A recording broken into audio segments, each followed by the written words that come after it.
Hello friends, welcome back to our channel. दोस्तों, आज जब हम जीएसटी में डील करते हैं तो हमारे सामने बहुत सारे क्वेश्चंस आते हैं, जैसे कि क्या हमारे प्रोडक्ट पे जीएसटी लगेगा या नहीं लगेगा, गवर्नमेंट ने जो एग्जेम्पशन निकाला है क्या वो हमारे प्रोडक्ट के लिए है या नहीं, जीएसटी का रेट क्या है हमारे प्रोडक्ट या सर्विसेज के लिए, नहीं पता। अगर हमें ये क्वेश्चंस के प्रॉपर जवाब नहीं मिले तो या तो ये हो सकता है कि हम एक्सेस जीएसटी पे कर दें गवर्नमेंट को, जिसका पैसा वापस मिलना बहुत डिफिकल्ट काम है, या फिर हम शॉर्ट पे कर दें और जब असेसमेंट निकले तो हमें टैक्स विद इंटरेस्ट और पेनल्टी पे करना पड़े। इन सभी क्वेश्चंस का दो ही हल है। एक, या तो हम किसी कंसल्टेंट के पास जाके उनका व्यू ले कि क्या लाइबिलिटी होगा, क्या ये ट्रांजैक्शन टैक्सेबल है भी कि नहीं, या क्या ये एक्सपोर्ट है कि नहीं। या सेकेंड, हम एडवांस रूलिंग ले जाएं।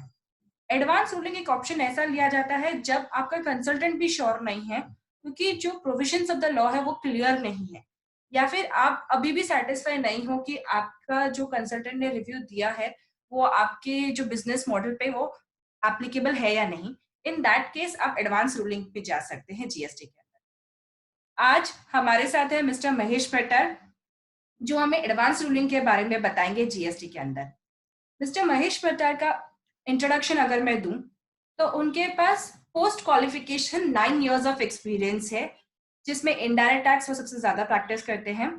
अपार्ट फ्रॉम दैट वो एसोसिएटेड है एमजीबी एंड कंपनी एलएलपी से, जहां वो इनडायरेक्ट टैक्स वर्टिकल देखते हैं, और साथ ही साथ वो जेके शाह में भी indirect tax as a professor पढ़ाते हैं। Over to you sir, please बताइए हमें एडवांस रूलिंग के बारे में। Thank you Shilpa. जैसा शिल्पा ने इंट्रोड्यूस किया, कोई भी डाउट जीएसटी में, बिकॉज जीएसटी बहुत डायनामिक सब्जेक्ट है, कोई भी डाउट जीएसटी में आए तो एडवांस रूलिंग फोरम एक बहुत इंपॉर्टेंट तरीका है क्वेश्चंस का आंसर लेने के लिए, सो दैट आप जीएसटी कंप्लायंसेस में प्रॉपर्ली डील कर सकें। Advance ruling income tax, custom, excise, service tax पुराने टाइम से है। जीएसटी में भी सेम कंसेप्ट आगे लाए, बट दो मेजर चेंजेस के साथ। पहला, जितने भी बाकी लॉज है, चाहे वो इनकम टैक्स हो या पुराने सर्विस टैक्स, एक्साइज हो, एडवांस रूलिंग सिर्फ ले सकते हैं बिजनेस स्टार्ट करने से पहले। बट अगर मैं चालू करूं एडवांस रूलिंग, तो देखें जो नेक्स्ट स्लाइड है वहां मैंने एप्लीकेंट का डेफिनेशन दिया है, करेक्ट, एंड एडवांस रूलिंग का डेफिनेशन दिया है। कौन जीएसटी में एडवांस रूलिंग के लिए अप्लाई कर सकता है वो मीनिंग में ही लिखा है। Advance ruling means decision given by the authority to an applicant on questions in relation to supply, that is in relation to business being undertaken or proposed to be undertaken। ये जो underline words है, undertaken और proposed to be undertaken, ये पहला difference है। जैसा मैंने बोला, बाकी लॉज में एडवांस रूलिंग सिर्फ नए बिजनेस के लिए ही ले सकते हैं। जीएसटी ने ये बेनिफिट दिया है कि एक रनिंग बिजनेस में भी आप एडवांस रूलिंग के लिए अप्लाई कर सकते हैं। और एप्लीकेंट कौन हो सकता है जो अप्लाई करेगा, वो डिफाइन किया हुआ है, any person who is registered और desirous of obtaining registration under GST. So कोई भी पर्सन जो रजिस्टर्ड है वो एडवांस रूलिंग के लिए जा सकता है।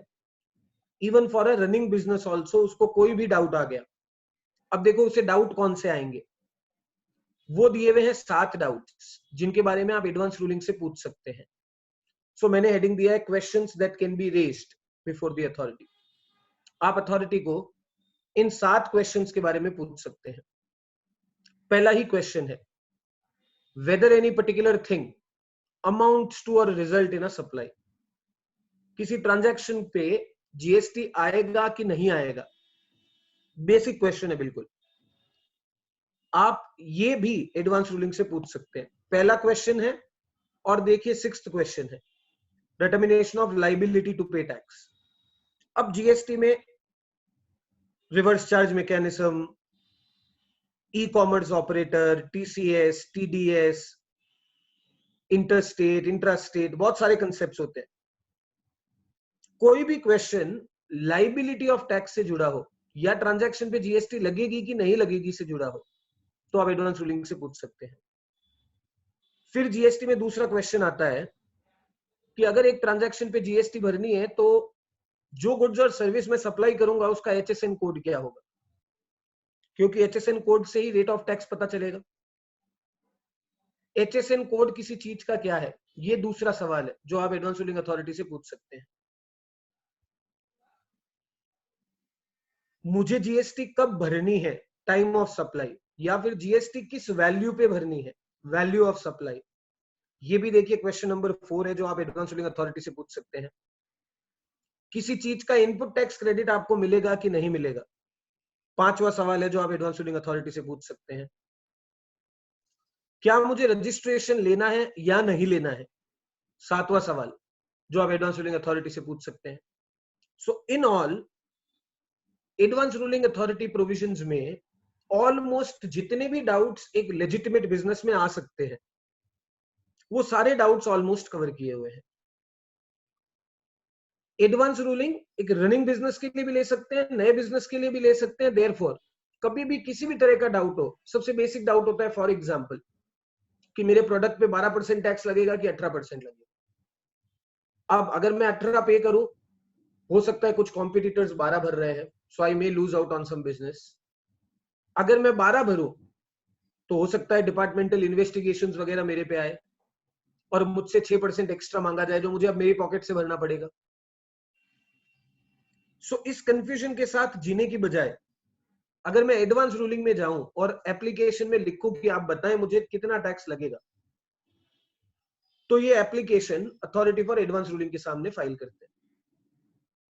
अथॉरिटी फॉर एडवांस रूलिंग में 2 जजेस होते हैं, दोनों ही जॉइंट कमिश्नर्स, एक स्टेट जीएसटी का, एक सेंट्रल जीएसटी का, जो आपकी पूरी एप्लीकेशन पढ़ते हैं, आपका क्वेश्चन समझते हैं, आपका बिजनेस समझते हैं और फिर आपको आंसर देते हैं कि 12% लगेगा कि 18% लगेगा।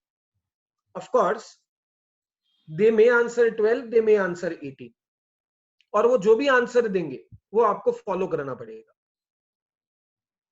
अब जीएसटी एडवांस रूलिंग में एक और इंपॉर्टेंट चीज है, और वो ये कि अगर आप एक से ज्यादा स्टेट या यूनियन टेरिटरीज में बिजनेस करते हैं तो आपको हर स्टेट में अलग अलग एडवांस रूलिंग अथॉरिटी होगी। So in Maharashtra for example we have Maharashtra authority for advance ruling, Gujarat we have Gujarat authority for advance ruling.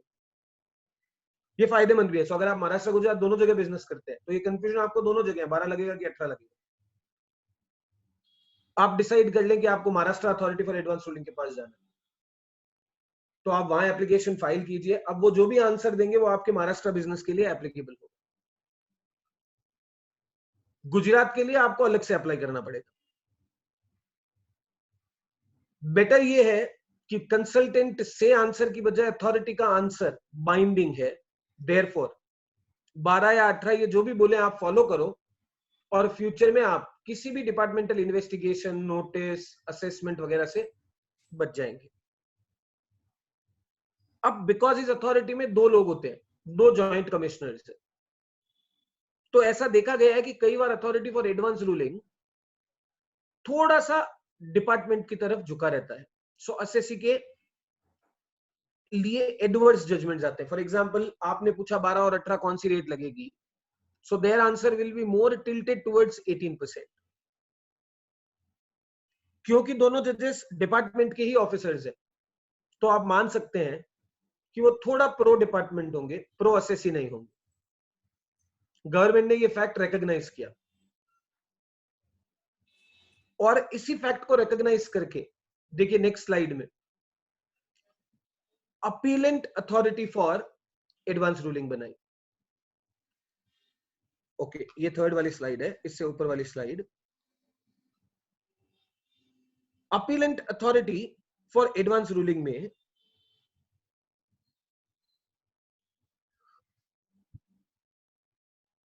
Provision दिया कि अथॉरिटी फॉर एडवांस रूलिंग ने जो भी जजमेंट पास किया है आप उसके अगेंस्ट अपीलेंट अथॉरिटी के सामने जा सकते हैं।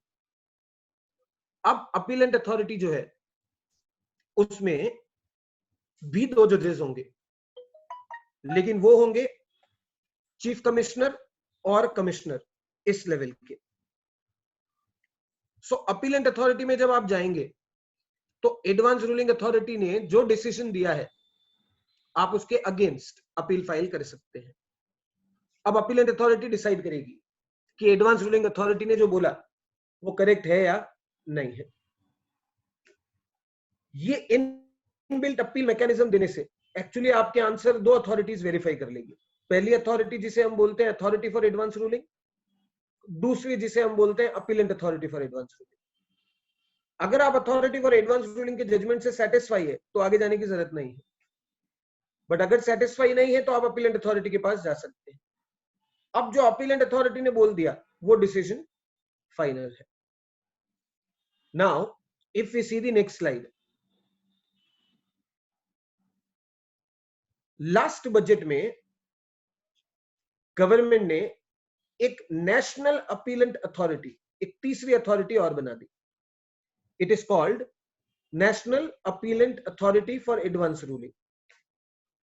अब ये जो national appellate authority for advance ruling है ये हर स्टेट की अलग अलग नहीं है, पूरे इंडिया की सेम है। नेशनल अपीलेंट अथॉरिटी का बहुत अच्छा रोल दिया है। Now I will come back to basic example. समझो आपको 12 और 18% में डाउट है। आपने महाराष्ट्र और गुजरात 2 जगह बिजनेस या ब्रांचेस या रजिस्ट्रेशन जीएसटी में लिए हैं। अब आप महाराष्ट्र के अंदर एडवांस रूलिंग के लिए अप्लाई करते हैं। आपको एडवांस रूलिंग अप्लाई करने के लिए एक ऑनलाइन फॉर्म भरना है, एक एडवांस रूलिंग का फी पे करना है। जैसे ही आप ये फॉर्म भरेंगे आपको पूछा जाएगा क्या क्वेश्चन आप पूछना चाहते हैं, क्या बिजनेस आप करते हैं और कुछ बेसिक डिटेल्स। अब Maharashtra authority for advance ruling आपको एक बेसिक हियरिंग देगी। आपको ये हियरिंग में जाके अथॉरिटी फॉर एडवांस रूलिंग को कन्विंस करना है कि आपके प्रोडक्ट पे 12% ही लगना चाहिए and therefore you are expecting an answer of 12%। Maharashtra authority for advance ruling ने समझो आपको 18% का आंसर दे दिया, ignoring your justifications. Now you are agreed, तो आप क्या कर सकते हैं, अपीलेंट अथॉरिटी के सामने अपील फाइल कर सकते हैं। बट अगर Maharashtra authority for advance ruling ने आपके हिसाब से 12% ही आंसर दे दिया होता तो आप खुश होते, आपको 12% का एक बाइंडिंग आंसर मिल जाता। और ध्यान रखो अगर आप आगे अपील नहीं करोगे तो ये 12% का जजमेंट फाइनल हो जाएगा। लेकिन बाकी लॉज से अलग जीएसटी के अंदर ये भी लिखा है कि अथॉरिटी फॉर एडवांस रूलिंग ने अगर डिसीजन दिया जिससे आप तो खुश हैं लेकिन डिपार्टमेंट को प्रॉब्लम है, तो डिपार्टमेंट भी अथॉरिटी के जजमेंट के अगेंस्ट अपीलेंट अथॉरिटी में जा सकता है। यानी आप भी फाइल कर सकते हैं अपील, डिपार्टमेंट भी फाइल कर सकता है अपील। अब समझो हमने 12 और 18 का डाउट रेज किया, हमें आंसर 18% मिला, तो हमने ही अपीलेंट अथॉरिटी में अपील फाइल कर दी। अपीलेंट अथॉरिटी ने हमें सुना, again this is appellate authority for Maharashtra, और अपीलेंट अथॉरिटी ने भी डिसीजन 18% ही रखा। अब आपको अपीलेंट अथॉरिटी का ये डिसीजन फॉलो करना पड़ेगा। इसीलिए देखिए मैंने लिखा है binding nature of the ruling. The ruling by authority for advance ruling or by appellant authority for advance ruling shall be final and binding on the applicant. But applicant सिर्फ Maharashtra registration है आपका, therefore अभी तक Gujarat registration बाकी है। महाराष्ट्र में तो आपको 18% अभी फॉलो करना पड़ेगा। अब समझिए आपने गुजरात में भी एडवांस रूलिंग के लिए अप्लाई किया। गुजरात में अप्लाई करेंगे तो Gujarat authority for advance ruling होगी, हो सकता है उन्होंने भी आंसर 18% ही दिया। आपने उस अथॉरिटी के अगेंस्ट गुजरात की अपीलेंट अथॉरिटी में अपील फाइल कर दी। अब हो सकता है गुजरात की अपीलेंट अथॉरिटी आपको कन्विंस होके 12% का डिसीजन दे दे। ना ध्यान रखिए एडवांस रूलिंग का कंसेप्ट जो जीएसटी में है स्टेट वाइज फॉलो करना है। हो सकता है आपको दो अलग अलग स्टेट्स में दो अलग अलग आंसर भी मिले। अब आप ऐसी कैच 22 सिचुएशन में है कि महाराष्ट्र में आपको 18% आंसर मिला, गुजरात में आपको 12% आंसर मिला। देयरफॉर अब गवर्नमेंट ने नेशनल अपीलेंट अथॉरिटी बना दी है। ये जो नेशनल अपीलेंट अथॉरिटी है, देखिए इसका रोल लिखा है, नेशनल अपीलेंट अथॉरिटी का रोल तभी आएगा जब अपीलेंट अथॉरिटी ने किसी एसएससी के केस में कॉन्फ्लिक्टिंग डिसीजन दिया हो। सो नेशनल अपीलेंट अथॉरिटी ने पूरे एडवांस रूलिंग कंसेप्ट को काफी फेयर और ट्रांसपेरेंट कर दिया है। और national appellate authority final authority है, पूरे इंडिया में एक है, बट हर केस में मैं नेशनल अपीलेंट अथॉरिटी में नहीं जा पाऊंगा। मैं कब नेशनल अपीलेंट अथॉरिटी जा सकता हूं? जब मुझे दो या दो से ज्यादा स्टेट्स की अपीलेंट अथॉरिटी ने अलग अलग कॉन्फ्लिक्टिंग जजमेंट्स दिए। मैं नेशनल अपीलेंट अथॉरिटी जाता हूं जहां पे कुछ रिटायर्ड सुप्रीम कोर्ट या हाई कोर्ट जजेस होंगे, प्लस डिपार्टमेंट के भी कुछ ऑफिसर्स होंगे। वो सब मिलके डिसाइड करेंगे कि कौन सा डिसीजन या कौन सी रेट ऑफ टैक्स करेक्ट है, 12% या 18%। Of course national appellate authority ने जो डिसीजन दिया वो फाइनल है और पूरे इंडिया में एप्लीकेबल है, आपको फॉलो करना पड़ेगा।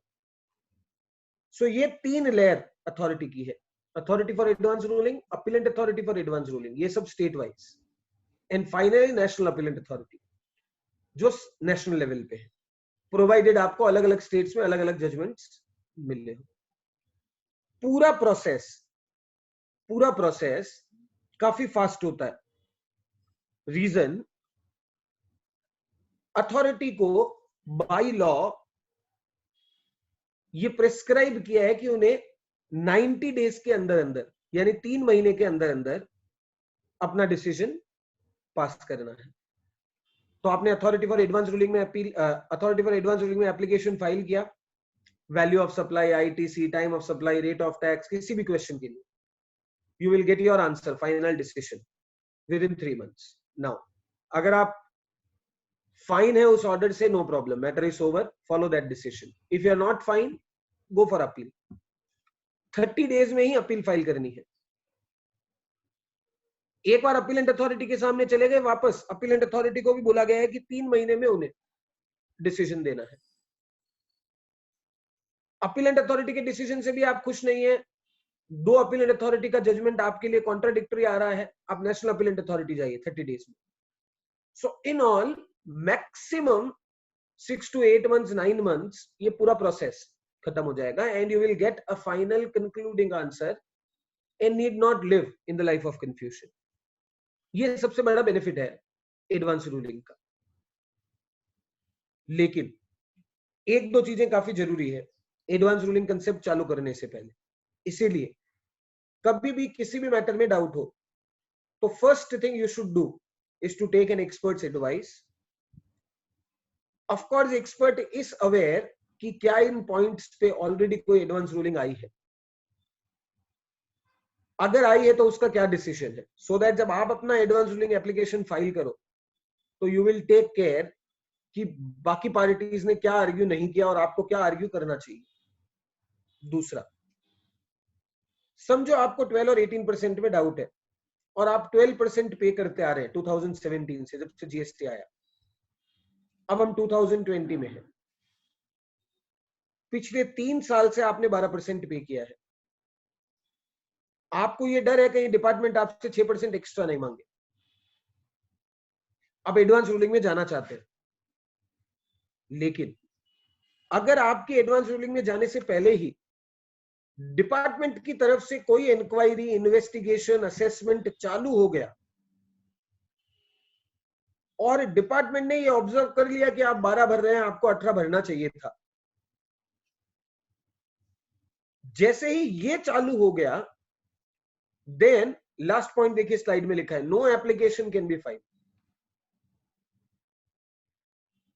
आप किसी भी क्वेश्चन के लिए कभी भी एप्लीकेशन फाइल कर सकते हैं, बट लास्ट पैराग्राफ सेज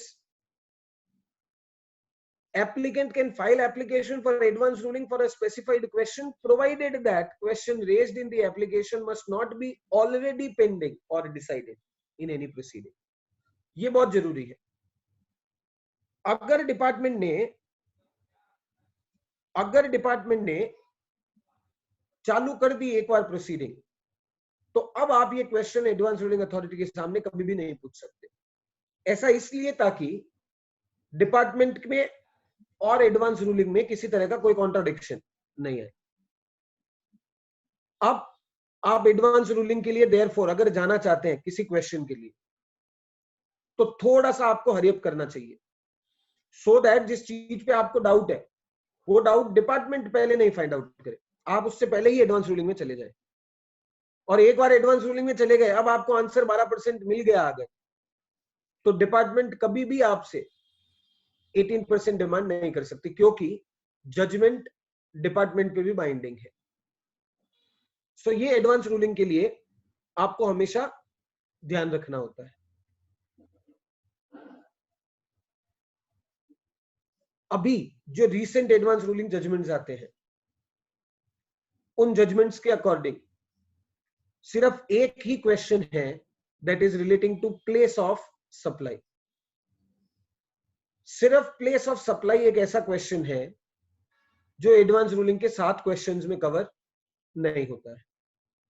तो अभी के लिए आप place of supply related doubts advance ruling authority को नहीं पूछ सकते हैं.